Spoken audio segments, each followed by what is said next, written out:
Hello. Merry Christmas. Happy holidays. Happy New Year. Happy solstice. Whatever you celebrate. Welcome back. It's nice to have you here again, and I hope that you can sit down and stay a while. Today's going to be a little bit of a special episode. It's going to be a little bit festive, but it's going to be mostly a little bit of a soft spoken, real talk reflection about the year. Perhaps we'll set some intentions for the new year. Um, don't have much scripted, so we're just going to go from the heart. Let spirit guide us. And yeah, I got to play the YouTube game a little bit here. So if you do enjoy this content and you'd like to see more, I'd encourage you to click like down below and hit that subscribe button. You can adjust the bell notification settings to your liking and leave a comment. I really enjoy reading them, and I'm glad to hear from you guys. It's nice to connect with people that my work touches, and I'm glad that you're here. Without further ado, let's get into this. Okay, so we're going to keep this raw and open. It's going to be a little bit more, just a bit more comfy, kind of like a conversation.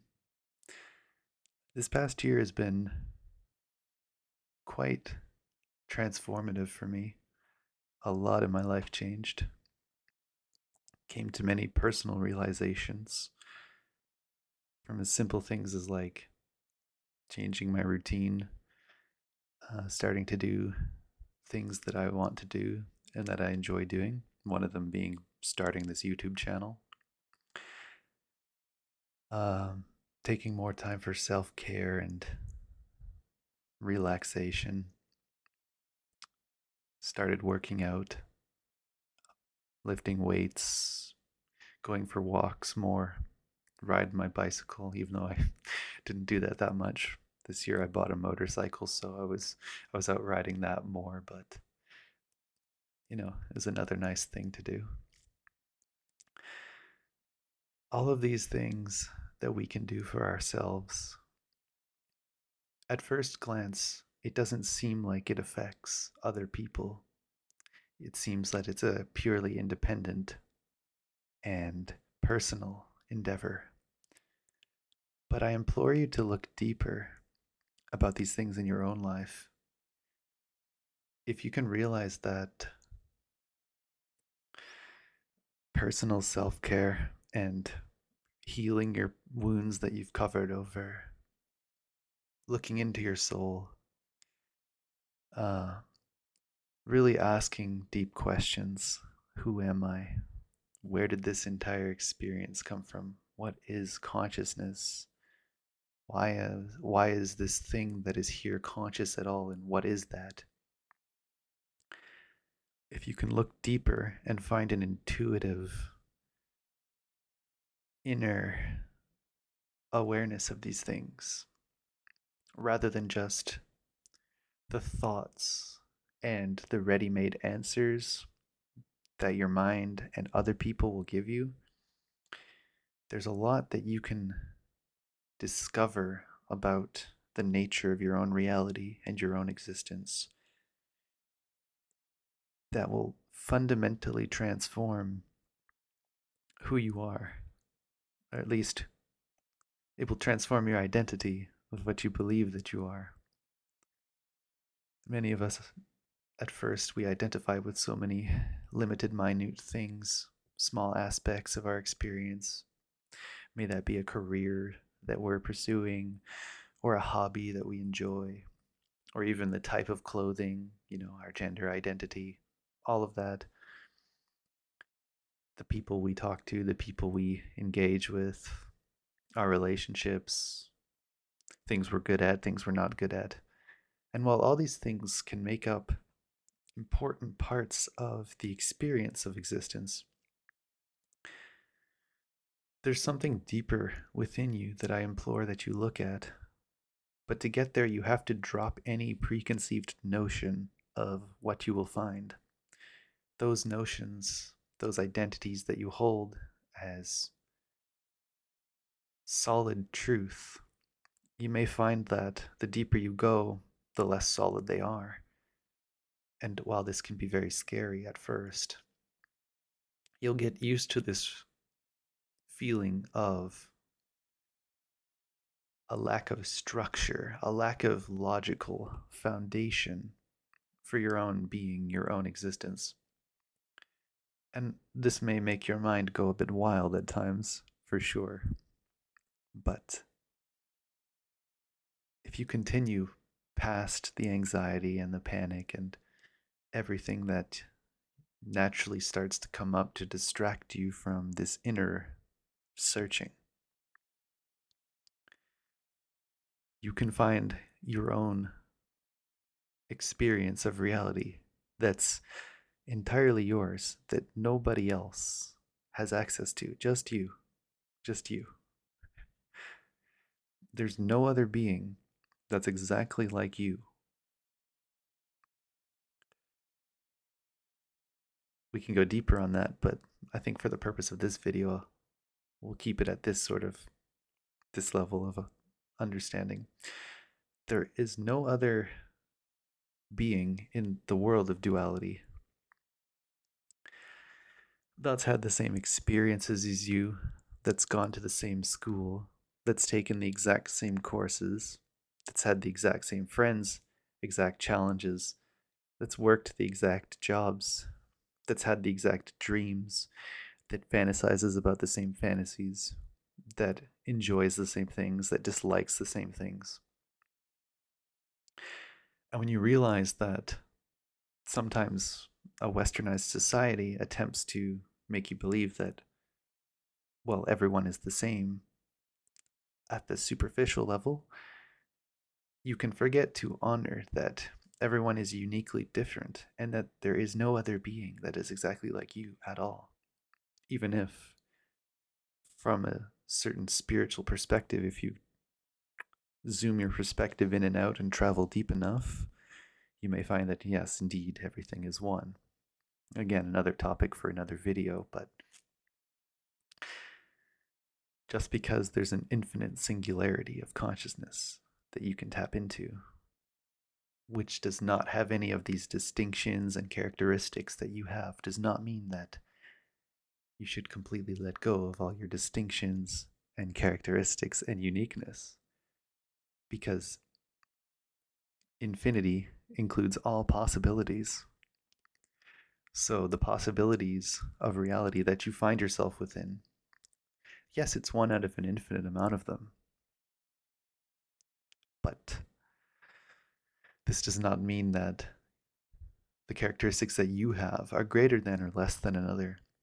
You can make relative comparisons, sure, like you make more money or less money, or in someone's opinion, you're more beautiful or less beautiful. But these things, when you look deep enough into what they are, they're relative statements. That is, they're statements that are entirely based upon criteria that's entirely based on some other criteria. And if you follow the train of criteria far enough back, it loops back on itself. You can realize that however you're comparing yourself to something other than you, from a certain perspective, you and that other are the same thing.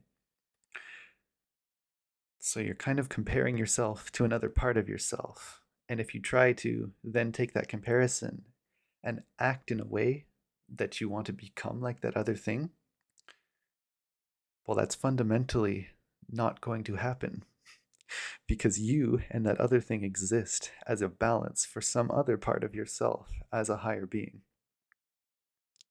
Sure, at the surface level, at the human level, you can make changes that you may find more in line with your true being, as compared to changes that you do in order to fall in line with other beings or to please their standards. But those standards, they're not your standards. They're not your natural flow that you have, that the universe has provided you, that your spirit as higher power can bring about through you. And so the biggest challenge, really, it's not a challenge once you learn that you're holding yourself back, but the biggest challenge for most people seems to be letting go into this flow of what you are and stopping the comparison on the dualistic level while subtly assuming that that comparison is absolute truth. You know, that you are worse because you don't make this much money. That's not an absolute truth. That's a relative truth, a relative statement. Money only has a certain amount of value because we've agreed that it does, right? So,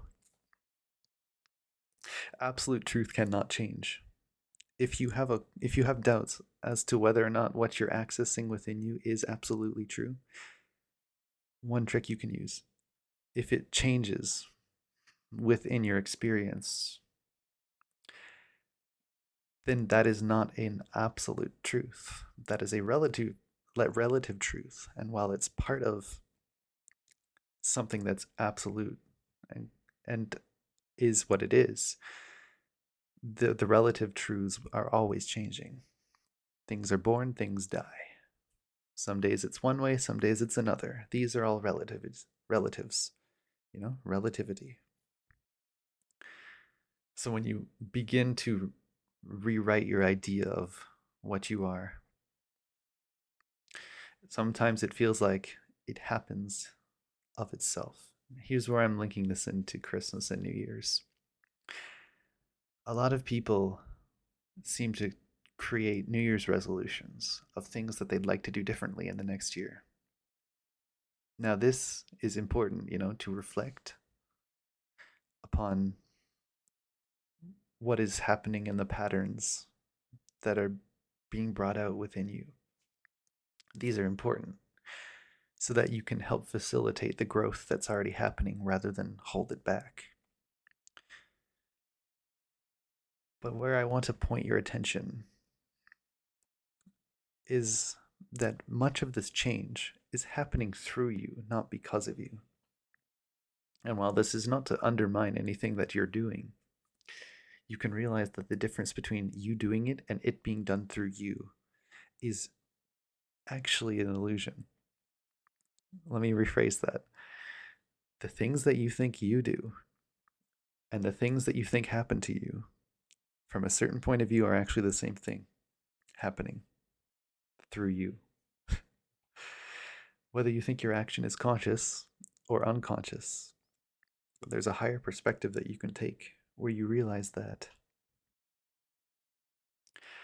it's happening because it must happen in this way. So, the actions that you feel like you're taking are just as important as things like the sun rising, rain, wind, seasons, birth, death. The things that you feel like you have a control over and the things that you feel like you don't have a control over are part of the same grander scheme of this universe. It happens, and you feel deeply interlinked with it, deeply intertwined with what's going on. And that's why when you begin to act in ways that aren't in line with the flows of your universe, there's massive resistance. If you begin to live in an unnatural way, you can't keep it up. If you go against powerful forces in your natural world, such as gravity, it takes a lot of your energy. To try to jump off the planet takes a lot of energy. If you harness these flows, harness these energies, which requires you to become finely and sensitively attuned to what is going on through you and with you and without you, if you can get quiet and focus inwardly, then the resolutions that you make will be in line with changes that your higher spirit, your higher self, your God self, your God mind, the unexplainable part of you that is what it is. If you get in line with that energy, then the New Year's resolutions that you make are more likely to actually come to pass, to come through you from a creative idea into a manifest form in your reality. And that's what you really want with a resolution. You don't just want a nice word. You don't just want some promises that you write on a page knowing that it's going to be very hard and you'll probably give up after a month or two. What you want is something where you can fundamentally readjust how you perceive yourself so that you can begin to live in that way and live in a way that changes something to be more in line with a healthier, more natural existence. Those are the resolutions that you want to make. So, if you're unfamiliar with how to flow and manifest within a union of power with the universe, it can be helpful for your first few resolutions to be related to getting quiet, getting in tune with the nature that's around you, just sitting there and becoming more and more aware of the flows and the patterns and the forces that exist regardless of what goes on in your life, regardless of what problems you have.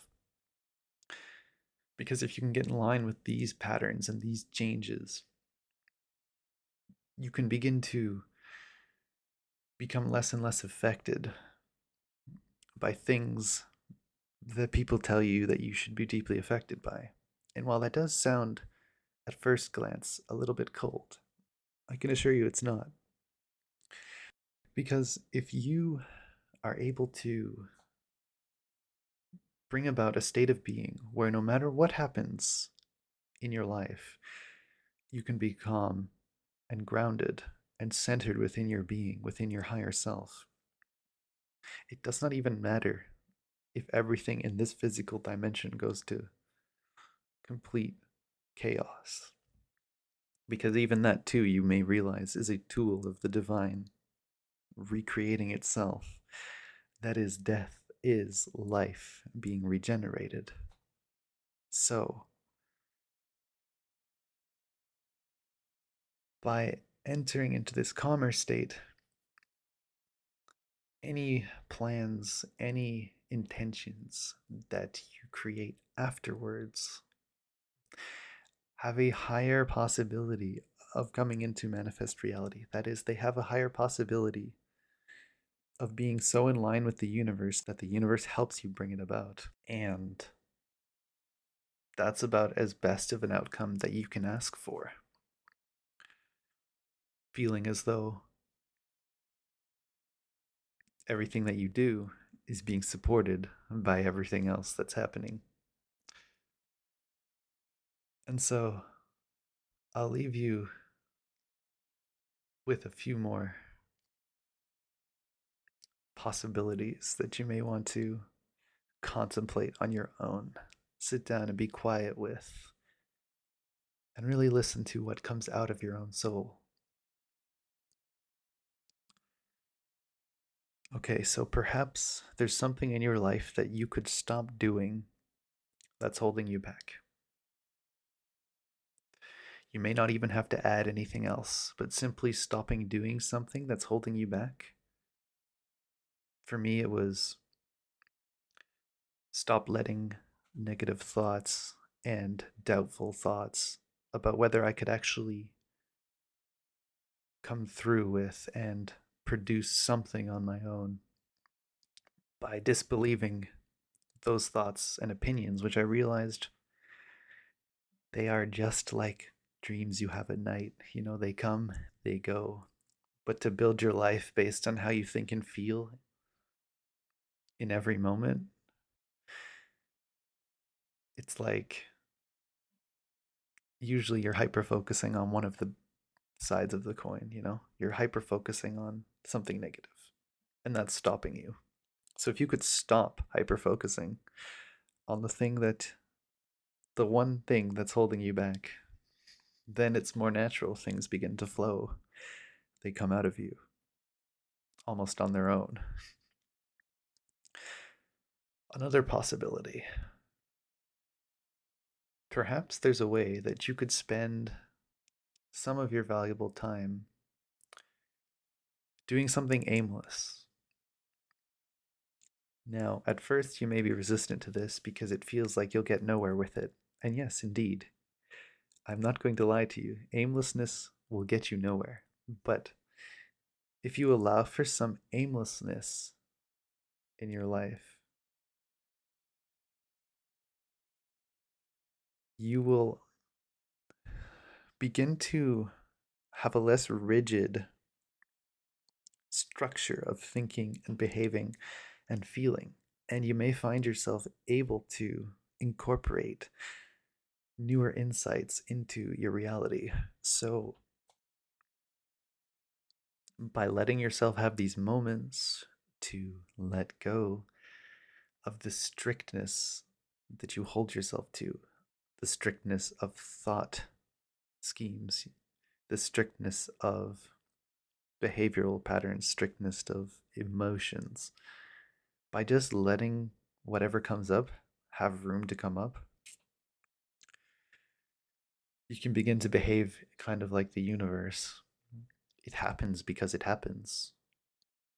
Any meaning, it's just a thought you added to what's happening. So if you can begin to mimic that, at first it feels kind of strange, but yes, it does feel like a sort of peace comes over you. You no longer have to keep doing things in order to achieve other things. So perhaps part of your day should be spent doing some aimless things, or maybe at least once a week. Do something aimless. Go for a walk in the woods with no intended direction. I mean, have a little bit on the back burner where you are, but like, don't get lost in a dangerous scenario. But do trust that you can go about something without a rigid plan if that's your difficulty. Another possibility is perhaps asking questions about things that you already consider to be perfectly true. If you question those things, perhaps an unshakable foundational belief that you hold as perfectly true, if it turns out that it's not quite in line with what's absolutely true about reality, this can be something that holds you back. Getting locked in a paradigm of thought, you know. Uh, Say you're a materialist, where you think that reality is there's material stuff and then there's me looking at it, experiencing it. If you're stuck in that way of thinking, it's very unlikely that you'll actually have mystical experiences. It's very hard to be open to something mystical if you believe that everything is physical and right in front of you, and what you see is what you get. It's almost funny in that way that what you want to come about so badly may actually come about, but perhaps in a way you were unexpecting. So just holding these thoughts too tightly, even subconsciously, unconsciously, you may hold these things as truth, but they may not be. And it's a hard thing to look inside and go, is this actually true? Is this thing that I have believed for so many years actually true? This can be very helpful when applied practically, but it can also be very helpful discovering your own way about the spiritual realities and the fundamental truths of the absolute universe. I can think of one personal application where this sort of thinking helped is um, how I feel about myself, self esteem. Often I can be a little hard on myself and believe that I'm not doing enough, or that no matter what I do, it's just too much, or that life's challenges are too difficult to overcome. But then I realized that that view of reality is a thought form. It's a paradigm.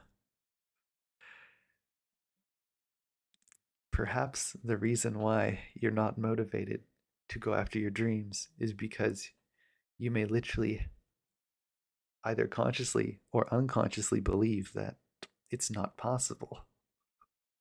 And if you don't believe that it's possible, it will never happen. Even the easiest things to do become impossible if you believe they're not possible, because you won't take the action, the simple step that's right in front of you. Often things that are really challenging, they aren't necessarily very challenging, but it just requires a lot of simple steps done in a particular pattern. Yeah, you might not get the patterns right at first, but if you keep trying, keep applying yourself, keep believing that it is possible that you will figure this out, let your dreams guide you, let your spirit guide you, listen to your intuition, not just your thoughts. Your thoughts can only think about what's already happened to guess about what's happening in the future. Your intuition will make connections that you can't logically explain why, but you will know. You will just know. Don't let that get to you ego wise. You know, don't be careful not to deceive yourself that what you are thinking is actually your intuition telling you that, because that can lead you down some destructive paths. But if you're quiet enough and you're focused enough, you can find that truths come to you.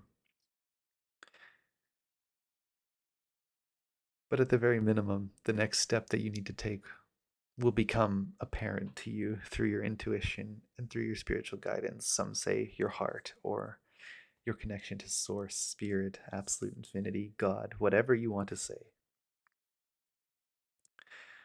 There is a pattern that contains all other patterns within. And if you can tap into that pattern, or become infinite in some sense, you can draw out the pattern you need to do that challenging thing. And it may sound complicated, but really that's just because language is a very poorly adapted tool for talking about things that aren't based on subjects and objects. If I could send you images telepathically, I would do that. Because if I could think in thoughts, if I could think in pictures rather, it would be far easier showing you what's going on. But for now, this is the best we've got until we develop some form of telepathic ability. Who knows? Anyways, just wrapping up this video now, I would like to wish you all a wonderful 2023. I want you to know that no matter what you've been through in your life, there are things within you that want to be expressed. And you will begin to feel better about your situation if you begin to give space for those things to come into reality. If you begin to become a tool of your own conscious ascension, of your own development of awareness of all that is, which is a complicated way of saying if you become more conscious and more aware, the things that you do will also be of higher consciousness, and those actions will mean a lot more to you and give your life a lot more meaning than unconsciously running from your darkest challenges and your most troublesome moments. So, in this coming year, put yourself out there. Really focus deeply within about what gifts that you can bring forth. Doesn't matter the scope of these gifts, anything. Bring it out, share it with the world, and watch what happens. I bless you with the wisdom of spirit, and may divine energy find its way to you so that you too can bring your dreams into reality. I'll see you in the new year. Have a nice sleep. Dream of what you want to bring out, and I will see you in the next video.